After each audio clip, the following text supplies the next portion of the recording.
Les había referido de que les iba a hablar sobre un extracto de un libro buenísimo que se llama Rescate en Lima, cuyo autor es Federico Prieto Celi.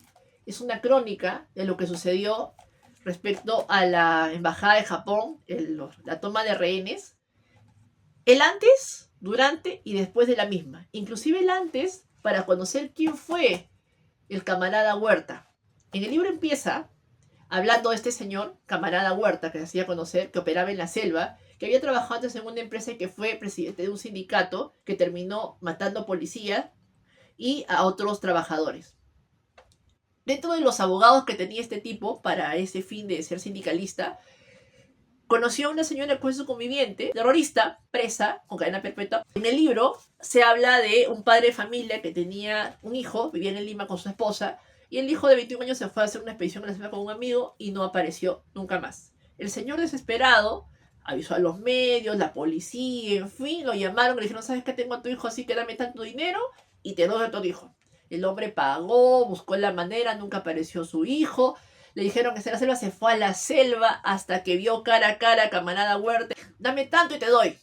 Le daban. No, no, ¿sabes qué? Ya me acordé. Tu hijo, creo que lo matamos y lo tiene la Cruz Roja. Pídelos a ellos. Así de miserable el tipo, con sus camaradas. Se querían distinguir el MRTA, el Movimiento Revolucionario Tupac Amaru, cuyo líder es, y está bien preso, Olay Campos, que también Serpa, camarada Huerta, que es el señor Néstor Serpa Cartolini, pedía también su liberación en conjunto con su esposa, con Lori Benenson, con una cantidad de terroristas.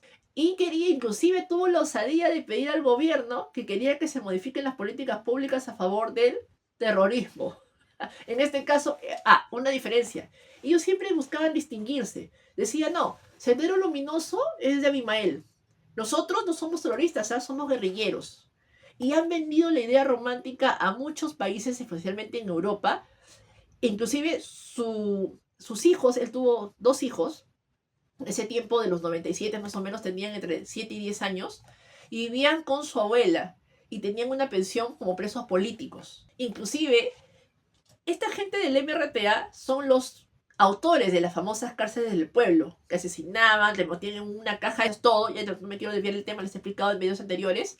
Este tipo hacía ese tipo de cosas con las personas. Entonces, él conjuntamente con, en total, 14 terroristas se metieron en la embajada y estudiaron todo el caso, incluso robaron a un carro del NOR y lo pintaron con ese tipo de una conocida ambulancia. Se hicieron pasar como eso, pasaron a la embajada. Para esto ya se había capturado a Abimael Guzmán. Fujimori estaba trayendo inversiones de otros países y dijeron, no, acá el terrorismo ya está prácticamente de baja, pero habían remanentes en la selva. Entonces, el SIN no vio ciertos comunicados, ciertas cosas sospechosas que se estaban dando en la selva, como les comentaba. Este señor que les inicié el relato se quedó callado hasta que en una entrevista en el diario Expreso lo menciona y detalla cómo fue la situación con su hijo. Y dijo, quien capturó y mató a mi hijo fue ese señor que está en la embajada de Japón, Néstor Serpa Cartolini. Alaba también, en este caso, el libro, como le digo, miren, lo ha escrito tan bien este autor, Federico Prieto Celi, no te quedas entrampado en párrafos, sino te cuenta en un párrafo como 4 o 5 anécdotas. Alaba también en el caso de que Yapetri no se acercaba, yo no iba a muchos eventos sociales hasta que se dio ir a este y justo terminó como rehén. El embajador Aoki y también el SIN, como les refería, se sentían de alguna forma responsables por lo que estaba pasando y el embajador también se sentía avergonzado ante su país, ante el Perú y ante sus invitados. Tanto así que el embajador Aoki, hasta el último día que estuvo preso rehén, veía y velaba para que sus, entre comillas, invitados rehenes no les falte nada. Estén bien atendidos dentro de lo que cabía. Fujimori, en el libro habla, voy a nombrar interlocutor Domingo Palermo. O sea, ¿quién es? Fue su ministro de Educación en ese tiempo del gobierno de Fujimori. Y ahí donde yo, chicos, léanlo, vean la capacidad de negociación. Ustedes se imaginan pues que tomen a un grupo de personas y te digan, ¿sabes qué? En este momento primero, Serpa, quiero hablar con el presidente. Yo voy a negociar con el presidente y yo quiero que, acá está mi lista de cosas, como les decía, ¿no? Libérame, quiero dejarme la política pública de esta manera, exijo unos helicópteros, exijo un montón de cosas. Y Fujimori, mensaje de relación, no negocio con terroristas. Yo no voy a negociar con gente que me pone el fusil en la mesa para yo sentarme a negociar. De ninguna manera. Habla de anécdotas, por ejemplo, como las presiones increíbles que tenían de todo el mundo. Había pues diferentes personalidades, son 164 rehenes, fueron eliminando, ¿saben? Un montón de personas. Ciertas fugas, bueno, se fugó, la primera fuga fue un miembro de la Marina, que prácticamente semidesnudo se escapó.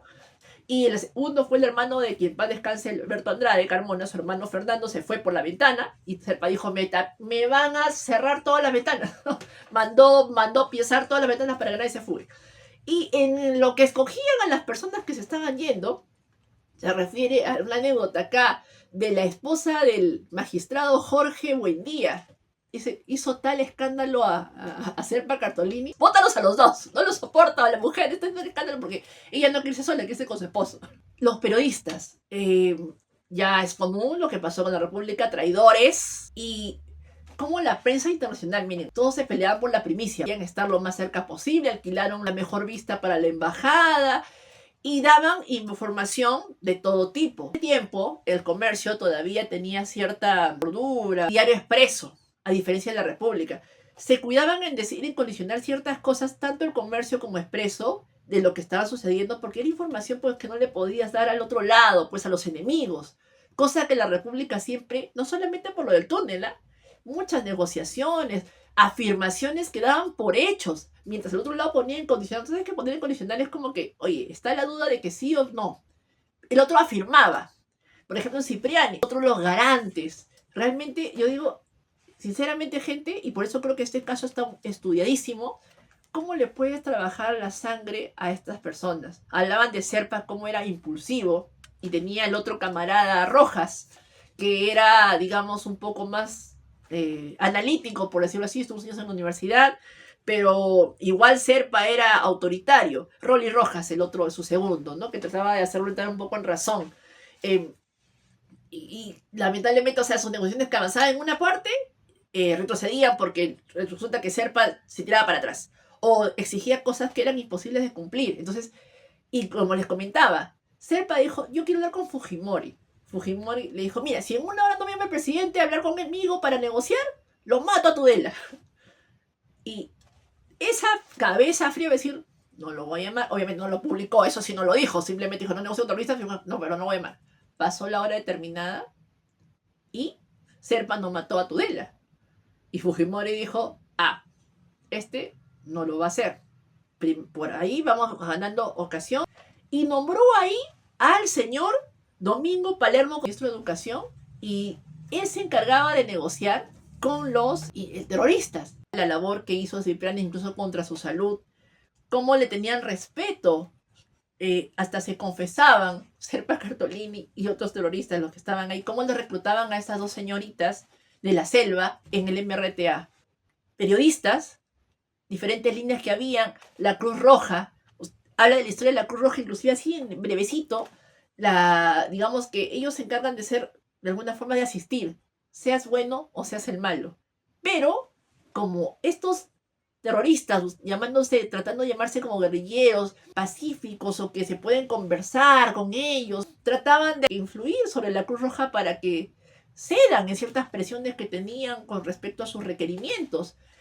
La Cruz Roja, inclusive en la primera parte, hablaba de que les llevó a enfermeras rubias para que los atiendan, los asistan, despertando en los terroristas una situación. Estaban que imaginaban cosas. Entonces, hasta que Fujimori dijo, me cortas eso y me cambias a otra gente, me pones a otras personas.